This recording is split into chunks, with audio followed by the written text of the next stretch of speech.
find your inspiration and passion from, you know, to do all of these different things. And I feel like you have to be focused on each of them individually. Yeah, I really do. I mean, my influence, just life, man. Just yeah. Because I guess I experienced like all, like I was born in China, obviously, raised in Vancouver. So like Eastern and Western lifestyle culture, and I was in Korea working, and there's all these stuff, and I was in the movie industry, like you said, doing a lot of stuff. That's where like I get most of my inspiration from. And then like right now, for me, is I really want to stay focused in music, because even though I've been doing all these type of things in the past, but it's really hard for me to focus, to be honest, when I'm doing so many stuff at the same time. So when I do movie, like. Movies is a whole different story. You gotta be like 100% like committing, all into the character, all in. So I can't really be doing music at that time. And as of now, I'm just kind of pushing everything aside. Right. I'm just saying like, look, I just want to do music. I want to be focused. Yeah. Was it hard for you to like shut it all down and just say, all right, right now, at this point in my life, I'm going 100% music?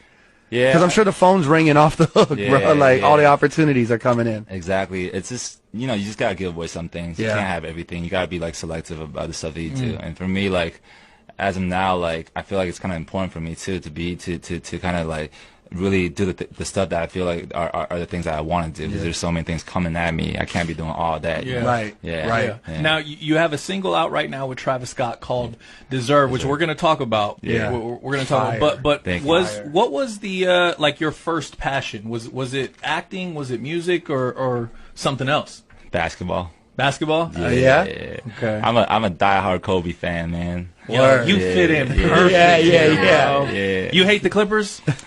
I mean, I don't know. I never really even watched them play. Exactly. So, Neither do we. And we nobody. So I got no comments on that. Yeah. Okay. But yeah, man. So basketball was like your first love. That was the first thing you fell in love with. Exactly. First, even before hip hop music and all that. That's because of basketball. That's what brought me into hip hop, because I feel like I almost feel like basketball is like it's like a fifth element of hip hop almost. Yeah. And one of my earliest influences was Allen Iverson. Dope. I feel like he was a game changer, because he really brought that street culture onto the course. And I was like, and then I started listening to hip hop music. I was and what was like the first American hip, or do you listen to Chinese hip hop? Is there Chinese hip hop? There is. It's just so underground, man. Like the past, it's been around for I would say 20 years, close to 15, 20 years. Okay. Yeah, but it's just been so underground, man. Like and people still kind of think like negative about the culture. But right now it's changing though, because I did this show over the summer called Rap of China. It's like an audition program like American Idols, but it's like a rap like all rap music. So and that blew up. The show blew up, and then everyone's like really fucking with hip hop music now in China. That's dope. Yeah. So what was the first artist that really caught your attention musically? To be honest, when I grew up, when I first like I would say probably like Snoop. Okay. Yeah, because that's where I started. Obviously, like when I first got into hip hop, like Snoop was huge. Obviously, still he's a legend, obviously, right? And then just like West Coast, Vancouver's still West Coast, like this West Coast type of, I got Snoop, and like nowadays I would say like Drake is a game changer too, like guys like that. And then 50 Cent, 50, when I was growing up, definitely. And then for me too, it's like my style is kind of like that melodic style, like of rapping. So like Bone Thugs, like all these influences, like So that's kind of like where I got, like I guess right now where I got most of my music influence from. That's really dope. Yeah. Man. And see, I didn't even, and I read, the Canada thing, but I honestly was like, my dumb ass, I thought there was a Canada in China. I was like, oh, is there like a city named Canada in China? Like, that's what's up, But I didn't know. You learn something all the time. Damn, I'm dumb as fuck. What made you do the move? Like, what made you go over to Canada? I was just with my mom and his family. Like, she wanted me to just kind of, I don't even know. She made a decision. So how did you split the time up? Like what ages were you in China and what age were you in? Not like very exact, but around like 1 to 10, I was in China, and then 10 to 18, I was in Vancouver. Okay. And then 18 to 25, Korea. Yeah. 24, Korea. Yeah. And then 24 to now, China.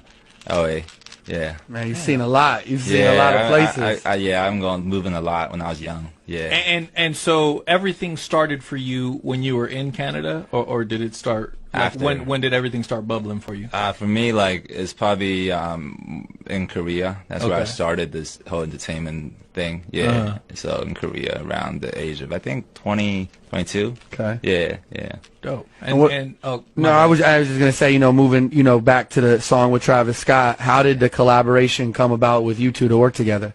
Oh man, super organic, man. Like it was nothing about like all these people ask me like how much you pay Travis. I was like, no, that's not where it started. Like obviously, like things like that, it happens. But like for me, what I like about this collaboration, I think that really it meant something was because the music came first. It was the music. He flew out from New York to L.A. and we were in the studios together and we were talking and we were just really like thinking like how can we make this work, right? And then we were playing some beats and then we came out with this hook, and then in a day we finished the song. And then the whole entire deal didn't come like way later when we were about to release the song actually. So everything was organic. Crazy. Yeah, the music came out and I was like, yeah. And what was the inspiration behind the song Deserve?